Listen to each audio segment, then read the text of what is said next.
So, when I'm looking for a home, oh wait, actually I'm gonna start that different. We purchased this house for $905,000. Our goal is to sell this home for $1.75 million. Now that does seem like a tremendous amount of money, but we have a pretty large investment of actually $375,000 for renovation. Follow along as we find out, was this worth it? Or is this gonna be a never-ending nightmare of a money pit?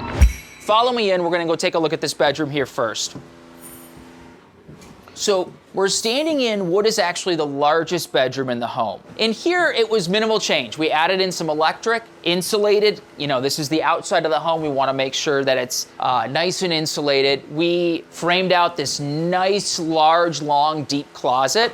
And then as you walk through, you're gonna have a 36-inch vanity. I splurged a little bit, so I spent $1,000 on the vanity that will be going in here, but this is such a feature. You walk in, that's gonna be what you see, what you touch, and what you feel. And as you know, that's where I think you should spend money on. Natural light coming in, new insulation, and we did a nice 5.5-foot long tub. So if somebody that's a little taller wants to relax, they can. Going 5.5 instead of 6 feet, I saved $400 on this tub. As a dad myself, I can tell you a lot of bads happen with little kids, and they happen for a long time. So you wanna make sure if you're renovating a home that you're thinking about, you know, appealing to the broadest range of buyers, and that's going to include at least having one tub in the home. Behind that tub, we had extra space, so what I'm doing is floating shelving. So now you've got this very nice, large, functional bathroom. And then what's really gonna make this shine, and where I spent a little bit of extra money, is the tile. We spent $4,000 on tile material. And while that is a lot of money,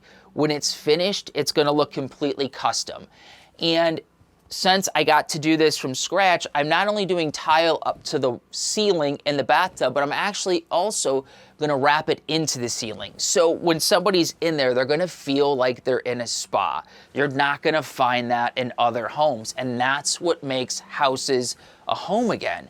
This is what's gonna drive that increased price, where you might be beating the other comps in the neighborhood and setting those records. And so when I was mapping this out, again, it's figuring out, like, where do we save, where do we splurge? Something that I do that's a very small upgrade is not only do I put lighting in a closet, I put electrical outlets.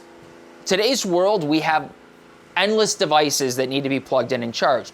We don't always want to be looking at them. I know my Dyson vacuum is not something I want sitting out in my room as it's charging. You might be asking yourself, like, well, how am I gonna do that? That seems, you know, you're in a full renovation, sure. But it's not really that hard. A lot of the times in your room, you've already got multiple outlets. So take a look, see what's closest to your closet. Have an electrician come out. Generally, it's pretty easy to split off of that, place another outlet on the inside of a closet. Now you've got yourself a custom feel for a small amount of money. At the end of the day, is it gonna drive up your sale price $10,000? No.